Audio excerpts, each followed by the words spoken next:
हर बच्चे का डाउट होता है कि आई तो सिर्फ सिंगुलर है ना, तो आई के साथ मतलब कि आई के साथ वैसी प्रॉब्लम होती है कि आई के साथ वॉज आएगा या आई के साथ प्लूरल आएगा।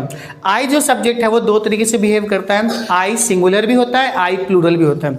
इंग्लिश में दो ही जगह ऐसा है जहाँ पे आई सिंगुलर बिहेव करता है, इसके अलावा आई हमेशा प्लूरल होता है। कहाँ कहाँ? सबसे पहले जब आप प्रेजेंट टेंस में एज एम आर का चॉइस रखते हैं, मतलब कि एज एम आर में 3 ऑप्शन आते हैं, तब आप प्लूरल दे देते हैं आर को, सिंगुलर दे देते हैं इज को, और आई आ जाता है एम के साथ। तो यहाँ पे भी जो आई है वो सिंगुलर होता है। और दूसरी कहानी, जब आप पास्ट में आते हैं यानी कि अभी है आप, यहाँ पे आपको वॉज वर्ड यूज करना है, तो आई यहाँ पे भी सिंगुलर होता है। जैसे सारे सिंगुलर सब्जेक्ट के साथ वॉज आता है, उसी तरीके से यहाँ पे भी आई के साथ वॉज आएगा।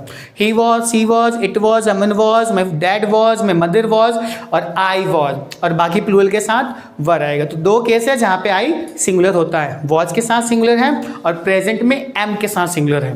फाइन है।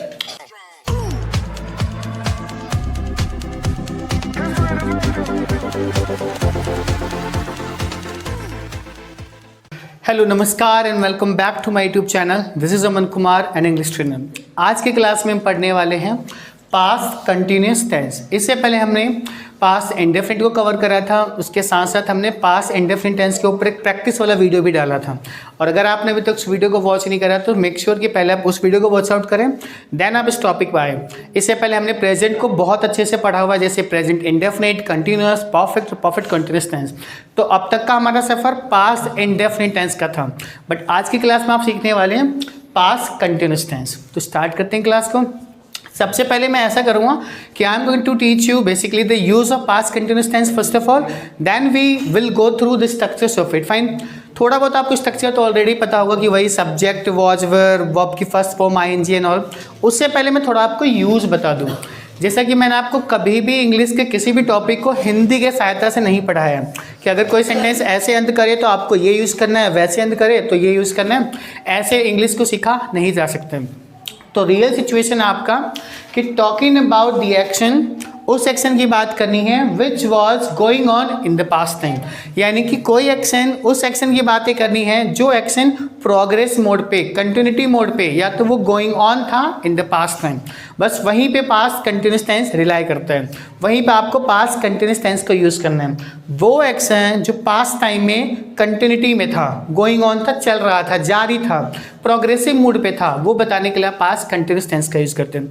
तो हमने अब यूज़ को देख लिया, अब हम ट्राई करते हैं इसका रूल क्या है। तो मैंने चारों पार्ट लिखे हैं, पॉजिटिव, नेगेटिव, इंट्रोगेटिव और इंट्रोगेटिव प्लस नेगेटिव।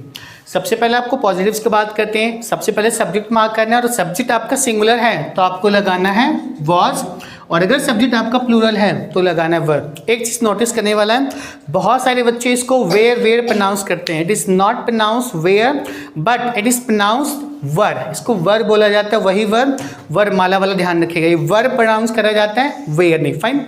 तो सब्जेक्ट सिंगुलर तो use were, plural then use were. In both cases you got to mark first form the verb along with ING, उसके साथ आईएनजी लगा दीजिए, and then use an object if that verb requires an object. क्योंकि मैंने ये भी आपको बार बार बताया, हर वर्ब ऑब्जेक्ट की नीड नहीं रखती है। अगर कोई वर्ब ऑब्जेक्ट की नीड रखती है तो वो ट्रांजिटिव वर्ब होना चाहिए। अभी ट्रांजिटिव है, इंट्रांजिटिव वर्ब क्या होता है, इसके ऊपर भी मैं सेपरेट वीडियो बहुत जल्दी लाने वाली हूँ। खैर, नेगेटिव की तरफ सब्जेक्ट लगाना है, फिर से वॉज वर, वॉज सिंगुलर के लिए, वर प्लूरल के लिए, नोट लगाइए, वर्ब की first form ING, then object. Interrogative में एक चीज़ और, ये भी इंटेरोगेटिव नहीं है, इंट्रोगेटिव है, ये भी ध्यान रखिएगा।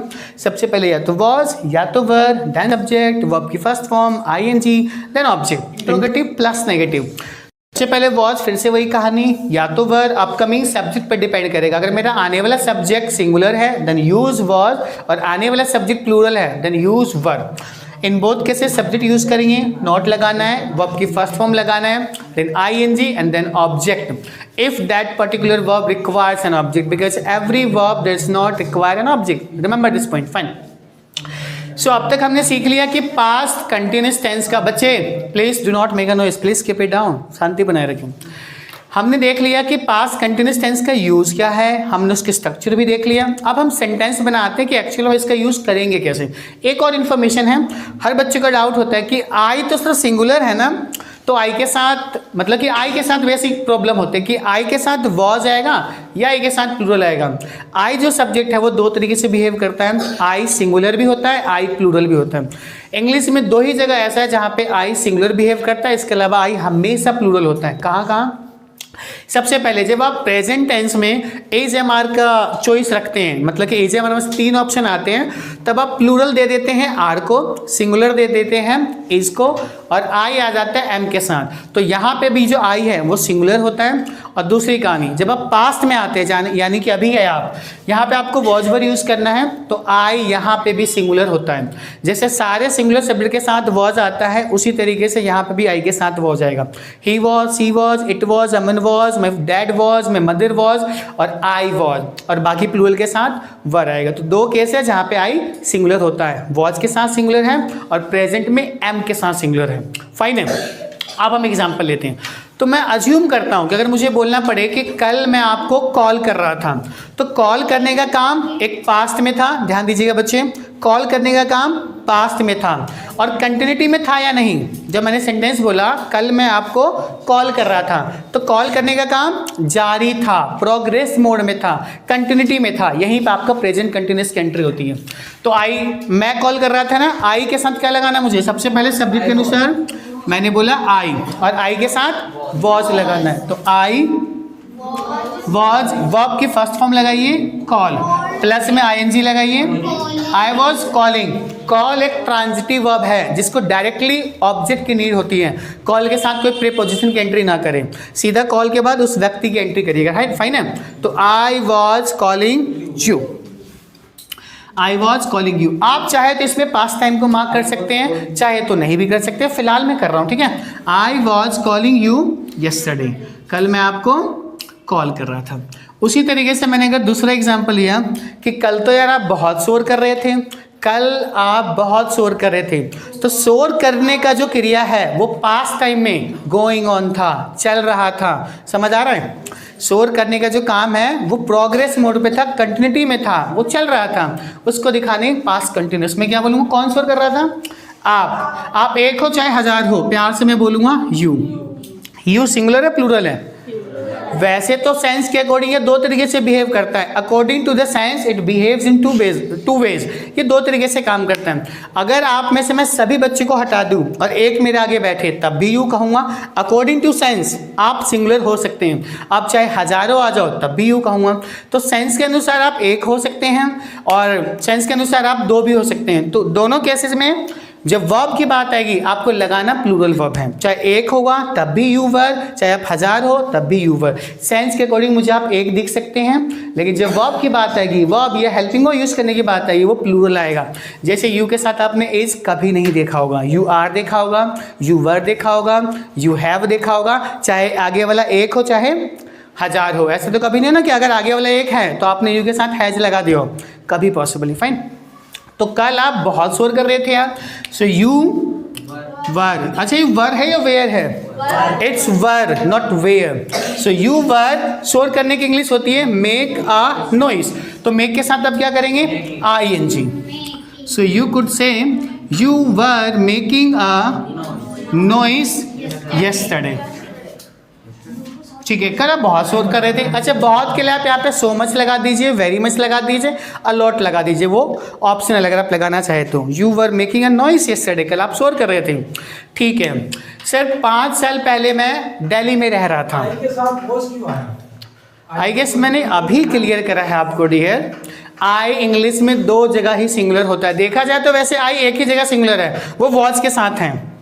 देखा जाए पूरे इंग्लिश में आई एक ही जगह सिंगुलर होता है, वो भी वॉच के साथ। बाकी जो तुम प्रेजेंट में देखते हो इजमर के साथ, वहाँ प्लूरल है, लेकिन इसको भी सिंगुलर लोग मान लेते हैं। लेकिन स्पेसिफिकली आंसर दिया जाएगा तो आई सिर्फ एक ही जगह सिंगुलर है, वो भी वॉच के साथ। वो कैसे सर? एग्जाम्पल लेते हैं।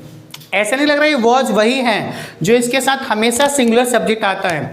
आदेश was, sir was, my dad was, my teacher was, he was, she was, ये सारे सिंगुलर है ना। और इसी सब्जेक्ट के साथ आई की एंट्री होती है, आई वॉज। तो यहाँ पे आई क्या है, सिंगुलर है।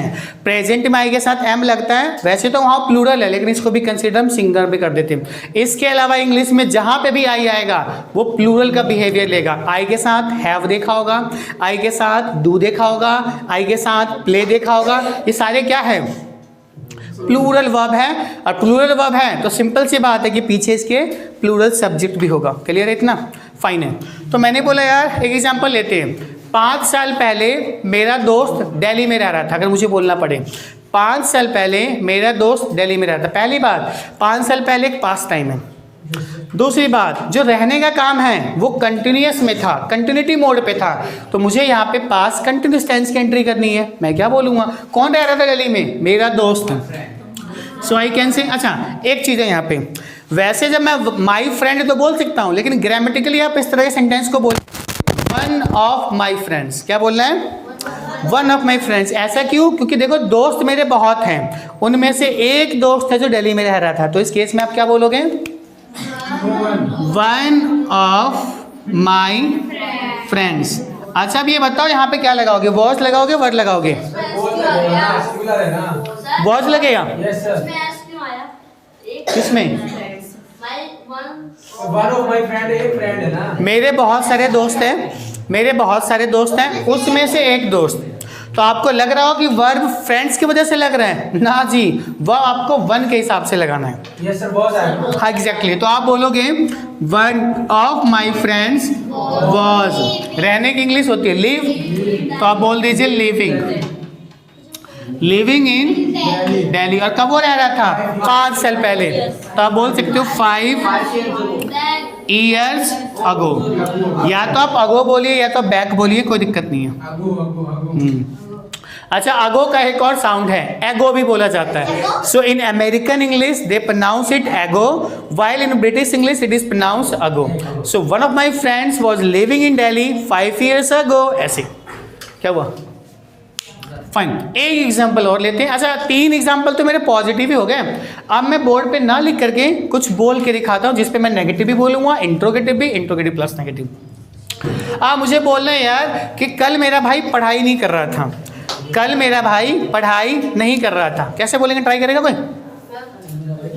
Yesterday my brother was not studying. हाँ जी, ये जो टाइम ऑफ एक्सप्रेशन होता है, या तो आप चाहे इसको सेंटेंस के शुरू में लगाए या तो आप चाहे तो सेंटेंस के अंत में लगाए, there won't be any change, कोई चेंज नहीं होगा, there won't be any mistake, कोई मिस्टेक भी नहीं होगा। तो आप कह सकते हैं yesterday, या तो स्टडी को लास्ट में ले चलो, my brother was not studying yesterday, fine है। मुझे यही सवाल करना है, या फिर आप मुझसे सवाल करोगे, क्या सर क्या आपका भाई कल पढ़ रहा था, कैसे बोलेंगे, क्या आपका भाई कल पढ़ रहा था। Sir, was your brother studying yesterday? हाँ, तो यहाँ पे वॉज क्यों लगा, क्योंकि मेरा भाई सिंगल है। So was your brother studying yesterday, क्या आपका भाई कल पढ़ रहा था। अब इसी स्टेटमेंट में थोड़ा सा एम्फेसिस डाल करके, जोर डाल करके कि सर क्या आपका भाई कल पढ़ नहीं रहा था, कैसे बोलेंगे। हाँ, Was your brother not study yesterday? Exactly ध्यान रखिएगा सभी बच्चे जो मुझे ऑनलाइन भी देख रहे हैं, जो इंट्रोगेटिव प्लस नेगेटिव सेंटेंस होता है वो हमेशा एम्फेसाइज डालने के लिए आता है, सेंटेंस पे एम्फेसाइजमेंट को डालने के लिए आता है कि क्या आपका भाई कल पढ़ नहीं रहा था। Was your brother not studying yesterday, समझ आ रहा है। एक सेंटेंस और लेते, ठीक है। बहुत साल पहले हम कॉलेज में पढ़ रहे थे, अगर मुझे बोलना पड़े, बहुत साल पहले हम कॉलेज में पढ़ रहे थे। हाँ Shubham, how would you say this sentence. We were studying in a college, बहुत साल पहले। हाँ, many years ago, a long time back, कुछ भी लगा दीजिए। आप क्या बोलोगे, we were studying in college a long time back, a long time ago. Positive negative बताते हैं। We were not studying in a college a long time ago या फिर back. Interrogative, were we studying in a college a long time back, क्या हम बहुत साल पहले college में पढ़ रहे थे। लास्ट वाला, क्या हम बहुत साल पहले कॉलेज में नहीं पढ़ रहे थे। Weren't we studying in a college a long time back. समझ आ रहा है टॉपिक। आई होप कि अब आपको इस टॉपिक का पूरा स्ट्रक्चर, यूज़ और एग्जाम्पल के थ्रू मैंने आपको समझा दिए। सो वीडियो को लेंदी ना बना करके, ज़्यादा लॉन्गर ना बना के, let's just wind up this video. और आई होप कि आपको टॉपिक समझ आ गया। इसके बावजूद भी अगर आपके पास कोई भी क्वेरी है, कोई सजेशन है, कोई डाउट है, then please comment down your query और the question. I would love to tackle with your answer, right. तो एक सेंटेंस जाते जाते आपके लिए इसका आई मीन कॉमेंट में डालें। तो जो सेंटेंस है जिसकी इंग्लिश आपको इंग्लिश में लिखनी है, वो सेंटेंस ये है कि क्या कल कोई भी नहीं खेल रहा था? क्या कल कोई भी नहीं खेल रहा था? Please answer this question in the comment section below. Would love to check out answer. Meanwhile, like winding up this video. Take care, keep practicing and keep shining, guys. Thank you so much.